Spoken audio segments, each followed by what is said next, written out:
What's going on, guys? As you guys can tell by today's video, we're working on the M4 today, and we're going to be getting a boost in power, getting some cool times, 0 to 60, 60 to 130 and quarter mile. And it's going to be a pretty cool change in the start of the true build to the M4. So right now, as you guys can tell, this thing is pretty much all stock other than the crank hub. We did the crank hub on this about a month ago, right after we got the car, because we knew we were going to be pushing some serious power out of this thing. And if you guys remember, I hinted that this intercooler is actually leaking into the intake, causing us to obviously burn up some coolant, but not only that, it's also probably slowing us down. So the only realistic solution to that is an upgraded intercooler.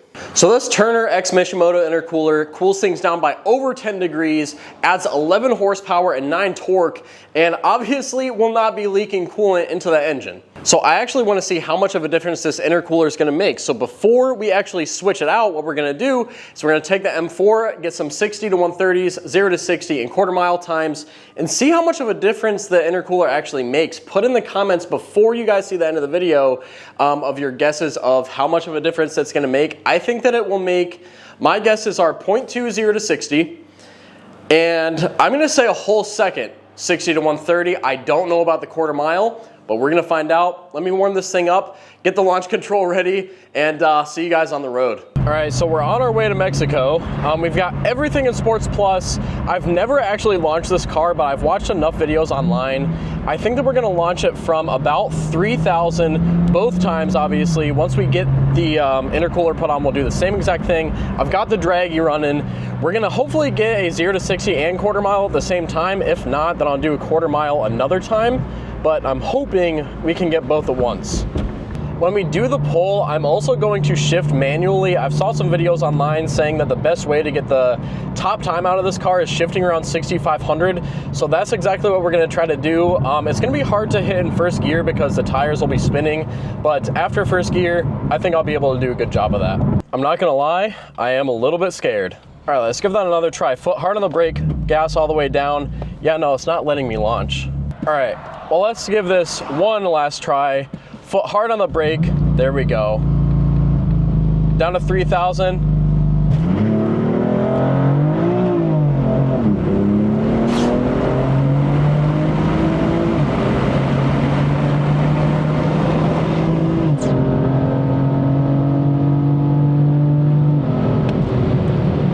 And that should be more than 60 to 130. We should be good. So we actually got all of the times that we need from that one run, so we're just gonna keep it at that. We got the 0 to 60, quarter mile, half mile, and 60 to 130. So that run was absolutely insane. We're gonna go home, go over these times, and then we're gonna change out the intercooler, show you guys that whole process, and get these times again.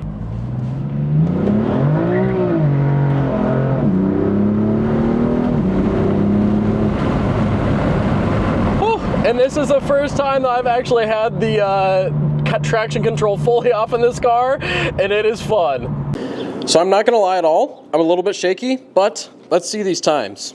So here's our 0 to 60 graph. It says that our slope was a little bit too slopey, but it's okay. Doesn't really matter, we're gonna do it in the same place anyways. 4.02 seconds, not bad at all. The 0 to 30 was 1.93, so that was most of our time.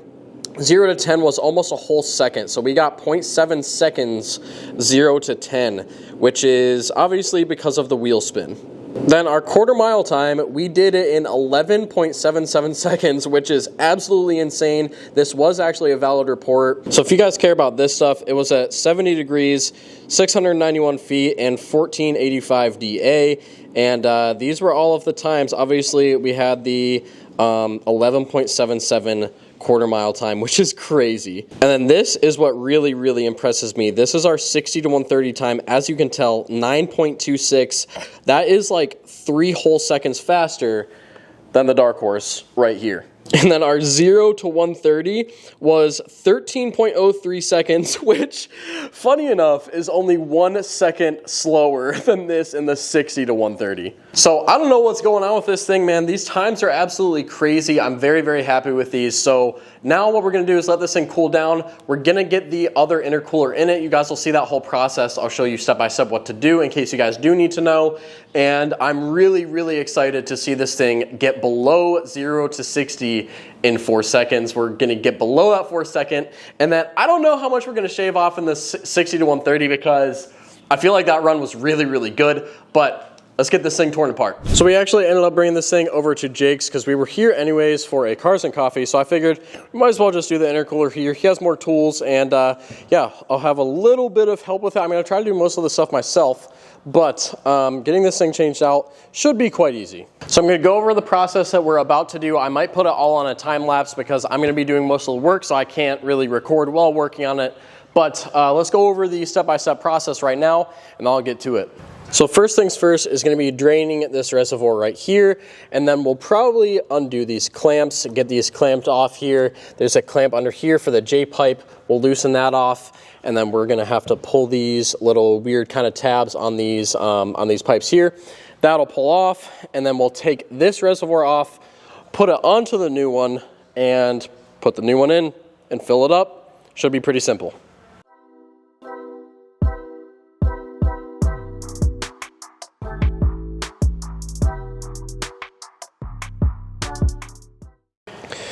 All right, so we have the stock intercooler off. It wasn't that bad to get off, but we did leak a little coolant, so I'll be smelling coolant for a little bit. Can't let that freak me out. I definitely should have got a different J-pipe when we were here, but I guess I'll do that in the future. Yeah, you can't fix stupid. Come on, bro.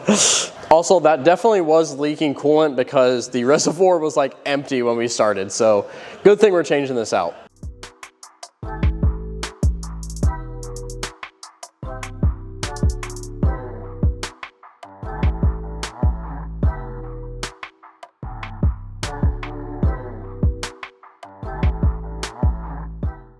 All right, the intercooler is completely in. We filled up the reservoir, and now we need to do the bleed procedure. I'm gonna leave the cap off because it just makes sense to have the pressure able to go somewhere if it needs to. But we're gonna hop inside and do the bleed procedure. I'll show you guys how to do that in case you care. So switch the ignition on, turn this to lights.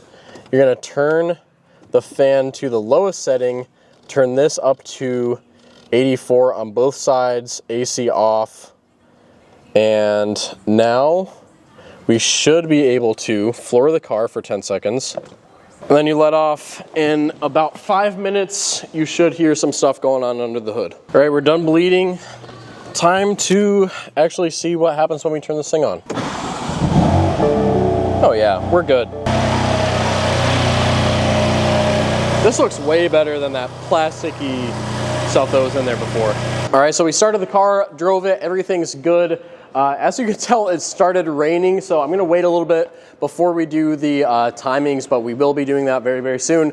So whenever it's dry, I'm gonna take this thing, we'll get the 0 to 60, quarter mile, and 60 to 130 times. I'm thinking that this will make a big difference because there's no way that the temps were not getting hot mid-pull with the other intercooler because it was really low on coolant, so something had to have been getting a little bit hotter than it should have. All right, guys, we are once again making a return to Mexico. It is a little bit cooler out than the last time that we did the pulls, but we just got the intercooler installed, as you guys saw, and we're gonna make some runs here. I do think that we're gonna get some better times. Specifically on 60 to 130, I don't know about 0 to 60 because it's going to be hard out here in Mexico with the weather. So we'll just have to see how that goes.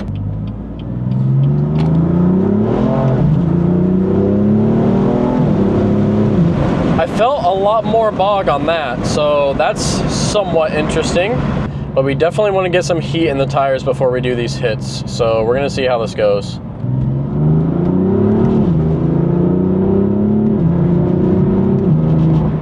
Well, I don't love that. I don't know what's going on.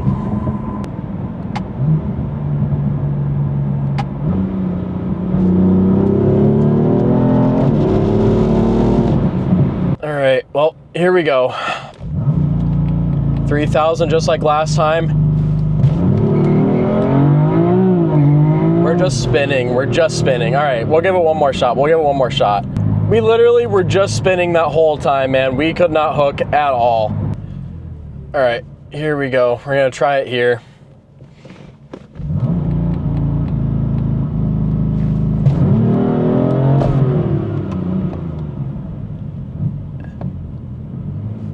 Uh-oh, all right. Well, yeah, that did not work. Something definitely just happened. All right, we're gonna chill out. I'm gonna drive the car for a little bit, and I think that I canceled the launch control because I let off of the gas. I tried to feather it, and it did not like that. So we're gonna make sure that the car is good to go, and we're just gonna head to the Mexican highways and do a 60 to 130 because we are not gonna hook, and it's like getting to fall. And it's getting kind of colder out here in Mexico, so I don't know when we'll get another nice day. So I at least want to get 60 to 130s, so I'm gonna go do that.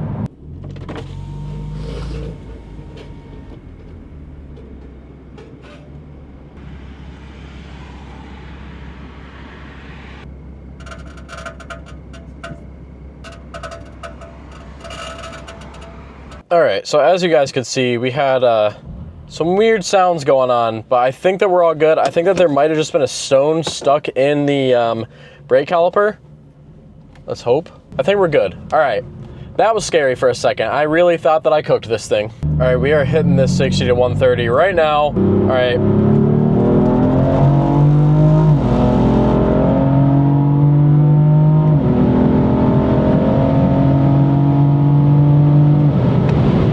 Let's see what that was. I'm excited to see this. Let's get home from Mexico.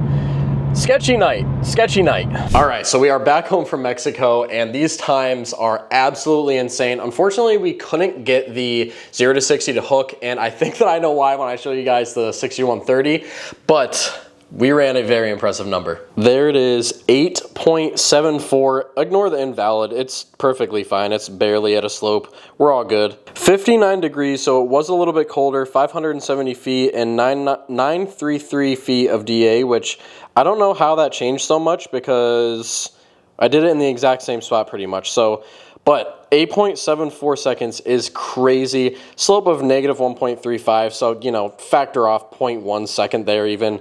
But even if it's 8.8, this is insane. We got an almost entire second from changing the intercooler. Which, after thinking about it a little bit more, I am a little bit scared. Put in the comments if I'm just worrying too much, but tonight was a sketchy night.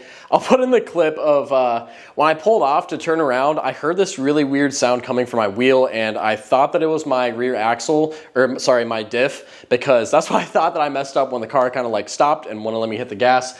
But we're all good, but I'm worried if I'm over boosting because a sub 9 second time on a non-tuned car is just like insane to me. But put in the comments if I'm overreacting. I'm super happy with this time. I really am blown away by a sub 9 second time from a stock tuned car. Obviously it's got the crank hub and the new intercooler, but I didn't think an intercooler would change it that much, but if it does, then that is crazy. But that's gonna be it for this video, guys. If you guys enjoyed it, make sure you guys drop a like, subscribe if you are new, and put over in the comments what you're excited to see from this build or any of my other builds. See you guys in the next one.